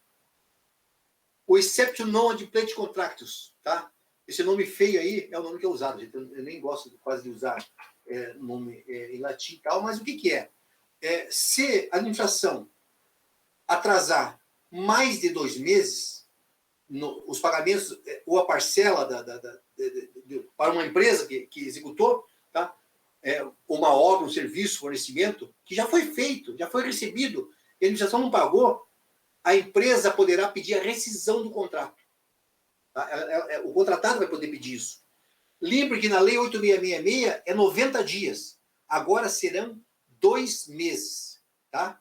Porque o que é exception non adplant contractus? Tá? É que é uma exceção. Por quê? O que há na administração pública. Porque se eu estou construindo se eu contrato uma empresa de engenharia para construir e arquitetura para construir a minha casa. Se eu não pagar essa empresa, o que ela vai fazer? Num contrato privado, ela vai parar. Não me pagou, não vou continuar. Tá? É sim, tá? Mas há uma exceção quando o contrato é público. Tá? Antes de 90 dias sem pagar, a empresa tinha que continuar por 90 dias. Hoje, por 2 meses. Era em dias, agora é em meses. Tá? Isso é o que a lei traz. A advocacia também, ela virá com um novo papel, gente. Tá? A advocacia pública, ela terá que apoiar apoiar aqueles que executam as obras, que fiscalizam, que fazem gestão do contrato, né? Eles terão sempre que solicitado dar o apoio, né? Para que eles possam desempenhar suas funções essenciais. Não deixar só na mão dos fiscais, né? Para ter uma orientação jurídica a respeito disso. Tá? Então, outra coisa que é interessante, gente, eu tenho experiência muito grande nisso, porque eu uso isso desde 2007, gente. Minuta digital, minuta de contrato. Você ter essas minutas, porque você usa sempre digitais iguais, só mudar, lógico, no objeto, não tem que mudar. Mas ele, como um todo, ele é igual, evita muito, gente, evita muita impugnação digital. A relação com as empresas é muito melhor. Nós temos aqui, em termos de minuta digital, de contrato e de checklists, que nós temos listas de verificação, aqui no Paraná nós temos 80. É o estado que mais tem, com certeza, no Brasil, mais que a União, inclusive, mais que a AGU, a Procuradoria-Geral do Estado tem. E agora nós temos que ter isso. Tá? Também vocês, o município, vão partir, com certeza, e isso pode ser uma coisa muito boa. Tá? Vocês... Opa, desculpa. Tá? E... instituir modelo de minuto, já falei. Outra coisa, lógico, continua sendo... Quando você faz um processo, uma licitação, hoje, o que a Lei 866 diz? Cabe à assessoria jurídica analisar a minuta digital e aprovar a minuta digital. É isso que diz na lei. Tá? Na Lei 8666. Agora não. Agora nós temos que fazer a advocacia pública deverá fazer uma análise jurídica da contratação. Ela vai ter que analisar toda a instrução do processo, não apenas digital. Por isso, o papel da advocacia, nós que somos advogados públicos, né? No meu caso, o procurador do Estado, tá? O papel aumentou. Tá? Para a maioria, para quem não fazia isso, o papel vai aumentar muito. Nós, no consultivo do Estado do Paraná, já fazemos isso. Né? Nós nunca analisamos só a minuta. Há muito tempo nós já analisamos a instrução como um todo. Tá? Eu conheço muito o que eu estou falando, porque é o consultivo que faz isso e eu sou, hoje, na PGE, o coordenador do consultivo, então eu posso dizer isso porque eu acompanho tudo isso. Tá? Então, e outra coisa é que a lei diz que elaborar parecer jurídico tem que critérios, apreciar o processo licitatório por critérios objetivos prévios, né? Redigir a manifestação jurídica sem aquela juridiquez, né? Tá? Que todo mundo entenda, tá? Que todo mundo possa ler, possa entender, fazer no final uma conclusão para que todo mundo possa entender. Até isso a lei trouxe, até esse detalhe a lei trouxe, né? Só estou passando por cima que nem todo... Não estamos só com advogado público aqui, né? Apoiar os fiscais, né? Os fiscais precisam muito, gente, de apoio do fiscal, né? Do advogado público, né? Apoiar esse, tá? Aqueles fiscais que são servidores públicos, apoiar. Preciso de ter uma dúvida, tirar as dúvidas, explicar. Por quê? Porque não, o fiscal nem sempre, quase nunca, ele não é um advogado. Então ele precisa desse apoio da gente, né? Tá? Então ele deve ser auxiliado pelo assessoramento jurídico, pelo controle interno para fazer o seu papel de uma melhor maneira possível. Tá? Isso já falei. Tá? Na jurídica prévia, quando alguém for declarado inidôneo, tá? Tem que ser sempre haver análise jurídica antes. Nós aqui no Estado, no Estado do Paraná, qualquer penalidade tem que ter análise jurídica antes. Já tem uma lei para isso. Tá? Beleza? E quando for desconsiderar a pessoa jurídica, também é necessária análise jurídica prévia. Tá? Já falei que é admitida a reabilitação do licitante, né? Mas também, para reabilitar um licitante, tem que haver análise jurídica. Então, pode ver, se vocês compararem com a 8666, o papel do jurídico, gente, aumentou e aumentou muito na nova lei. Aumentou e aumentou muito. Muito, muito, muito. Tá? A lei está fazendo a gente trabalhar, gente. Eu acho muito bom isso. Tá? Impugnação, quando alguém impugnar edital, fazer um pedido de esclarecimento de recursos, tá? Quem tem que responder esse recurso, a autoridade que tem que responder esse recurso, ela será auxiliada no órgão de assessoramento jurídico, né? Deve ser auxiliada também, a lei prevê isso. Tá? A lei prevê que os entes federativos tenham centrais de compras. Tá? Centrais de compra com o objetivo de realizar compras em grandes escalas. Tá? Em grande escala, você tem uma central de compra, porque se você quiser comprar papel sulfite, qual secretarias que precisam? Pô, todas quase. Se não todas. Todas. Então, você tem uma central de compra, é central compra para todo mundo. Tá? Beleza? E municípios com até 10 mil habitantes, tá? 10 mil habitantes, serão preferencialmente constituídos por consórcios públicos. Opa, gente, é 20 mil habitantes. Tá? Eu não atualizei aqui o meu. 20 mil, vamos arrumar já aqui, ó. 20 mil habitantes. Pronto, arrumar, tá? Município com até 20 mil habitantes. Ah, não, é 10 mil, né? Eu estou confundindo duas coisas. Tá? Então, município até 10 mil habitantes, eles serão preferencialmente constituídos por consórcios públicos. Tá? Então, municípios pequenos podem se reunir, fazer um consórcio para fazer compras. Por quê? Porque aumenta a escala, um número maior, né, de produtos que você quer comprar. Então, eles se reúnem, tá? Tá? Esses municípios para um consórcio, como nós fazemos hoje com consórcio. Não temos consórcio aí de resíduos, do aterro sanitário aí, não temos esse consórcio. Podemos ter consórcio também, daí, para municípios até 10 mil habitantes, né, poderão constituir esses consórcios. Não que os outros não possam, né? Mas os municípios serão preferencialmente, se não constituírem, vão ter que justificar por que não. Tá? Não que os outros não possam. Eu vou dizer, é uma coisa que se eu estou no município aí, eu pensaria em fazer isso, viu? Uma coisa bastante organizada. Tá? Outra coisa, ordem cronológica. Ordem cronológica de pagamentos, né? Você faz filinha, né? Filas, matrizes, fornecimento, locação, prestação de serviço, realização de obra. Então, você subdivide em categoria e não pode um pular a vez do outro. Tá? Essa é a ideia. Você tem que pagar numa ordem cronológica e fazer esse pagamento numa ordem cronológica. Anulação de contrato, né? Tem que ponderar o interesse público. Você vai anular um contrato ou suspender uma licitação que tenha algum vício. Tá? Quando se declara nulidade, quando a autoridade declara nulidade, e essa autoridade, estou dizendo qualquer autoridade, inclusive os controles, os órgãos de controle, tá?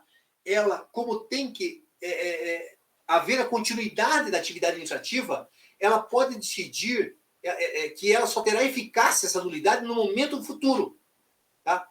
De até 6 meses, prorrogado por mais uma única vez. O que eu estou dizendo? Imagine vocês um município que tenha transporte coletivo. Importantíssimo para o município. O transporte coletivo é importante para o município. Você fez uma licitação do transporte coletivo. Aí, o órgão de controle diz que essa licitação é nula. Tá, tudo bem. É nula? É. Mas a lei permite que essa eficácia seja no futuro. Significa o quê? É nula, continua a empresa fornecendo o transporte coletivo enquanto eu faço uma nova licitação, porque a cidade não pode parar. Tá? Essa, para dar um exemplo, é interessante, esse exemplo, inclusive, foi dado numa palestra que nos deu o professor Marçal Justin Filho. Tá? Quero dar mérito que ele que deu esse exemplo. Podemos pensar em outro exemplo. Tá? Outra coisa que veio é meio alternativo nessa lei de prevenção de resolução de controvérsias. Significa o quê? Tá? Se houver alguma controvérsia no contrato, contratei alguém para fazer alguma coisa, a fornecer alguma coisa, ao invés de discutir isso na justiça, no judiciário, você pode fazer isso através de uma conciliação, de uma mediação, um comitê de resolução de disputa, numa arbitragem, um árbitro que não seja juiz, um árbitro privado. Tá? Então, isso é possível para direitos patrimoniais disponíveis, com uma questão assim relacionada a patrimônio, equilíbrio econômico financeiro do contrato, alguém que não inadimpliu o contrato por alguma razão, uma indenização necessária ou não. Tá? Isso pode, esses direitos patrimoniais podem ser discutidos sem que se vá para a justiça. Logicamente, vai ter que haver aí uma regulamentação de tudo isso. Nós estamos aí hoje com, acho que 7 procuradores trabalhando só nisso hoje, aqui na PGE, para regulamentar essa questão aí. Tá? E, gente, e outra coisa que a lei trouxe é a questão da revisão, gente. A revisão dos valores. Lembra dos valores, gente? Os valores era 8 mil para despesa de licitação, de aquisição e 15 mil para obra. Isso ficou desde 2000, que bom se fosse, desde 1994 até 2017 ficou isso, esse valor, sem mudar. Agora não. Com a nova lei, todo dia 1º de janeiro, esse valor vai ser atualizado através do IPCA, tá? O Índice Nacional de Preço do Consumidor Amplo. Tá? Então, todo isso vai ser, não vai haver aquele negócio mais, tá? Vai haver um ato administrativo do Poder Executivo Federal que vai sempre atualizar esses valores. Tá? E antes de agradecer vocês, assim, e talvez se alguém tiver pergunta, eu não há dúvida, com o maior prazer, tá? Aí eu queria, assim, só conversar com o pessoal que vai estar, assim, imbuído de fazer o regulamento dessa lei. Porque o município, cada um desses municípios nossos do litoral e do Brasil inteiro, terá que fazer regulamento. Ou adotar o regulamento da União. O que eu acho ruim, porque o regulamento da União é feito por uma realidade totalmente diferente. Por exemplo, da minha Matinhos, da nossa querida Guaraxaba, Guaratuba, Morretes, Santonina, Pontal. Diferente de todos. Né? Diferente de todos. A União é outra realidade. É outra realidade. Então, eu vejo que a gente tem que ao fazer o regulamento e ao interpretar a lei, eu quero repetir o que eu falei lá no início, quando eu falei lá do pescador, do meu avô, da esperança, né? Tá? É que a gente faça com o olho, olhando como está esse menino aí para frente, gente. Tá? Para que a gente possa melhorar cada vez mais a nossa licitação. Cada vez com mais impossibilidade de corrupção, com mais possibilidade de maior qualidade de uma obra, de um serviço, de uma aquisição. Melhorar isso. Tá? Melhorar isso. E isso eu aprendi lá, que eu falei com aquele velho pescador. Tá? Ele me ensinou essa postura assim, de acreditar. E saiba disso, gente. Tá? Ele não era um homem ingênuo, não. Tá? Não era, o velho Alexandre Leocádio não era um ingênuo. Ele sabia que nem todo dia o mar está para peixe. Tá? Que ele sabia que não é só peixe que tem o mar. Que toda pesca, assim como licitação, assim como contratação, implica em risco. Quando falo em pesca, tem mar revolto, tá? Como tem licitação, tem redes vazias, né? Mas não há outra coisa, gente, para nós a fazer. Tá? E também para o pescador. Mesmo que ele esteja mar revolto, rede vazia, não há outra coisa a fazer no outro dia senão madrugar, colocar a canoa sobre as estivas e ir para o mar. Gente. Ir por mar esperançado. Esperançado que a rede venha cheia e a mesa seja farta. Ele sabia, como todo pescador sabe, que junto com a rede, por vezes, vem cisco, vem plástico e tanta coisa que vem que não gostaria que viesse. Para ele, a sabedoria estava em saber separar, gente, descartar ou reaproveitar cada coisa que venha na rede. Oxalá que todos nós possamos ter a sabedoria do velho pescador diante da nossa lei e construamos uma interpretação e uma regulamentação nova, olhando para frente, olhando para o futuro. Porque, repito, nós não vivemos do passado. Nós não vivemos no passado. Passado é experiência importante. Mas nós olhamos para ele só para fazer melhor no futuro. É essa que eu vejo que é a grande oportunidade que nós temos de fazer uma lei, gente. Uma lei, como eu disse lá, quando eu fui presidente da Câmara de Matinhos, nesses dias, um amigo meu, Rubens, repetiu isso no Facebook. Talvez a gente possa fazer um regulamento feliz. O que é o regulamento feliz? Que deem boas licitações, boas contratações. Tá? Que nós tenhamos bons produtos, bons serviços, boas obras. De minha parte, é isso. Se tiver alguma pergunta aí, professor Mário, eu fico à disposição, com muito prazer, não há dúvida nenhuma.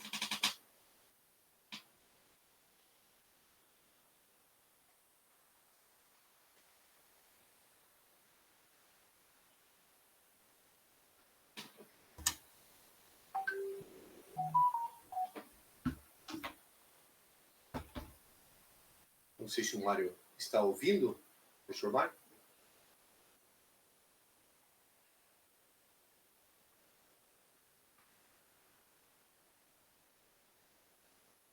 É porque eu não tenho acesso ao chat.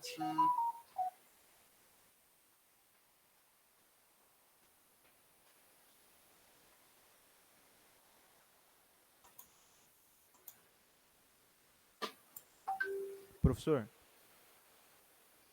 Tá me ouvindo, professor? Tá me ouvindo?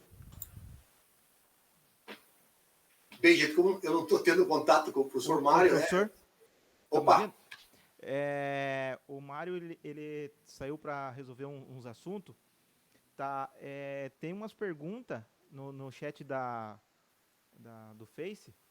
Não sei se o professor quer responder. Ou... Pode perguntar, se puder responder, com o maior prazer. Tá, eu vou passar pelo WhatsApp as perguntas do espectador ali. Tá bom? Pode passar, fique à vontade. Tudo bem. Vou passar pelo WhatsApp para ele, tá bom?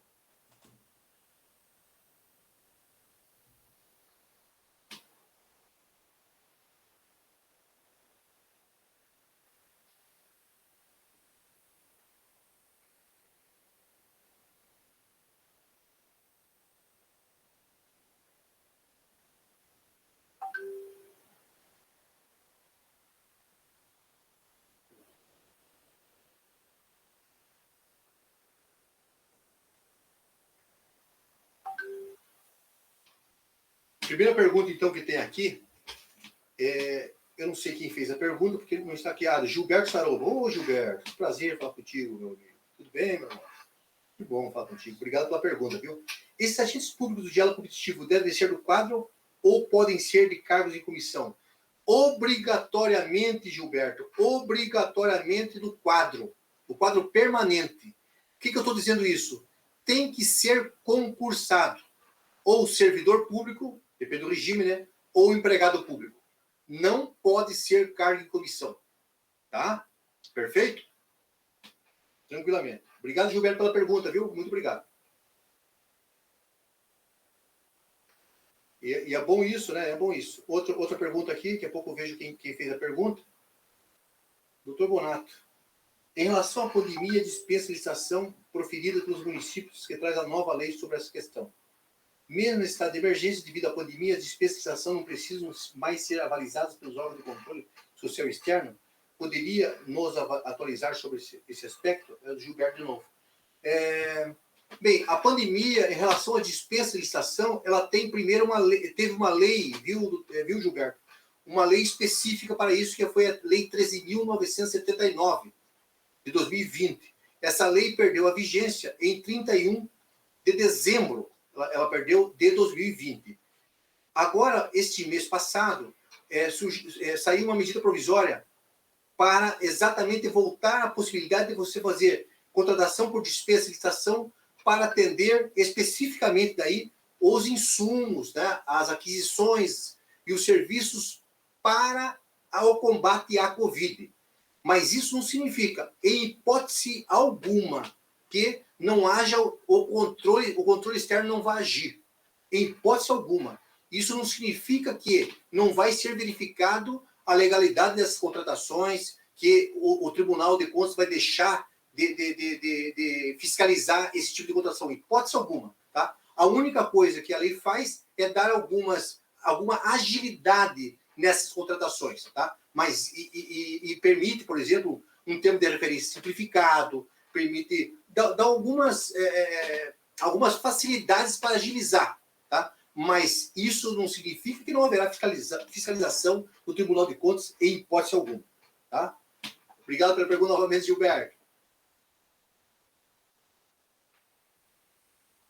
Nós aqui, até enquanto não aparece outra pergunta, nós aqui, inclusive, fizemos especificamente para que a coisa se desse de uma maneira muito correta no estado do Paraná.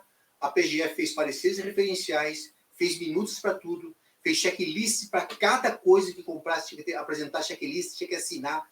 Tanto é que anteontem saiu a relação dos municípios dos estados que houve problema na contratação. Tá? Os estados que houve problema na contratação, 21 estados, o Distrito Federal e mais 20 estados tiveram problema. O Paraná não teve esse problema. O Paraná não teve esse problema, porque a coisa foi feita de uma maneira tal que isso mérito não só à Procuradoria-Geral do Estado, mas mérito também aos servidores da Secretaria de Estado da Saúde. Tá? Então, não houve problema até o momento, felizmente, de algum caso de desvio, de malversação, algum caso de produção equivocada de algum material técnico, porque tudo foi muito pensado. Perfeito? São essas perguntas. Douglas, ou tem mais alguma? Ah, está digitando aqui. Tá. Por hora só. Gente, sendo isso, eu agradeço muito a presença de todos, a presença de todas. Sempre vou estar à disposição de Matinhos, sempre.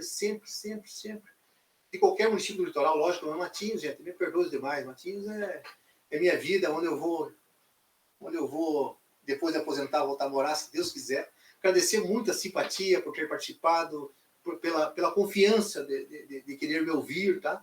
É com muita alegria que faço isso. Para mim, acreditem, é diferente dessa palestra para vocês do que a diferença dessa mesma palestra que eu dou para o Brasil inteiro, tá? Para vocês é diferente. Porque vocês aí é o meu lugar, tal. Eu fiquei muito feliz e lisonjeado. Deixo aqui meu abraço ao Mário Braga, presidente da Câmara, e meu agradecimento por esse convite bastante honroso. Um abraço a cada um e a cada uma de todos os municípios do litoral, meus amigos e minhas amigas de Paranaguá, de Antonina, de Morretes, de Coraxaba, de Pontal do Paraná, de Guaratuba, um lugar que eu tenho tantos amigos, onde eu trabalhei por bastante tempo ainda no escritório de engenharia. Tchau, gente. Até a próxima, se Deus quiser. Tchau, tchau. Obrigado pela tradução em Libra. Muito importante isso. Fico feliz.